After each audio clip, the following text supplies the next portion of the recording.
চারটি দ্রব্যের ক্রয় মূল্য পাঁচটি দ্রব্যের বিক্রয় মূল্যের সমান। শতকরা লাভ বা ক্ষতির পরিমাণ নির্ণয় করো। খুবই সহজ অঙ্কগুলো। আজকে যে জিনিসটা ভাবে আমি তোমাদের করাবো, এইভাবে যদি তুমি করো তোমার মাথায় এক্সট্রা জিনিস মনে রাখতে হবে না।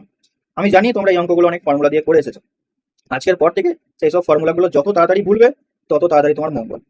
কারণ এগুলো ম্যাক্সিমাম স্যার ট্রিক্স দিয়ে করায়, নিয়ে একটা কমপ্লিকেটেড সিচুয়েশন তৈরি করে। এত ট্রিক্স আমাদের মাথায় ঢুকিয়ে দেওয়া হয়, পরীক্ষার সময়ে সব ভুলে যায়। সো বেসিক জিনিসটা দেখো, প্রশ্নটা কি বলেছে, চারটি দ্রব্যের ক্রয় মূল্য পাঁচটি দ্রব্যের বিক্রয় মূল্যের সমান। প্রশ্নে যেমনটি বলেছে সেই অনুযায়ী আমরা লিখে নেব। চারটি দ্রব্যের ক্রয় মূল্য মানে 4 সিপি সমান সমান বলেছে পাঁচটি দ্রব্যের বিক্রয় মূল্য 5 এসপি। এটা সবাই লিখতে পারবে, প্রশ্নে যেটা বলেছে সেই অনুযায়ী লিখে দিয়েছি। 4-এর সঙ্গে সিপি লাগিয়েছি, 5-এর সঙ্গে এসপি লাগিয়েছি। এরপরে দেখ, অনুপাত সমানুপাত আমি বলেছিলাম, সিপির মান কত হবে 5, এসপির মান কত হবে 4। সিপির মান যদি 5 হয়, এসপি হবে 4, অর্থাৎ ক্রয় মূল্য যদি 5 টাকা হয়, বিক্রয় মূল্য হবে 4 টাকা। আর ক্রয় মূল্য বিক্রয় মূল্য যদি জানতে পেরে যায় তাহলে লাভ হয়েছে না ক্ষতি হয়েছে সমস্ত কিছু আমরা বের করতে পারবো। তাহলে প্রথমে এই অঙ্কগুলোকে তোমরা এইভাবে সুন্দর করে লিখে নেবে, ঠিক আছে।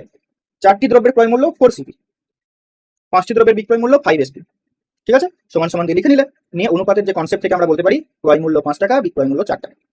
লস হয়েছে 1 টাকা, কতর মধ্যে 5-এর মধ্যে ইন্টু 100, 5 20 সহ 20%, 20% লস। আর একটা জিনিস, প্রফিট এন্ড লসের চ্যাপ্টারের অঙ্কগুলোর ক্ষেত্রে অপশনগুলোকে খুব ভালো করে কিন্তু নোটিস করবে। অপশনগুলো কিন্তু এরকম থাকবে, 20% প্রফিট, 20% লস, 25% প্রফিট, 25% লস।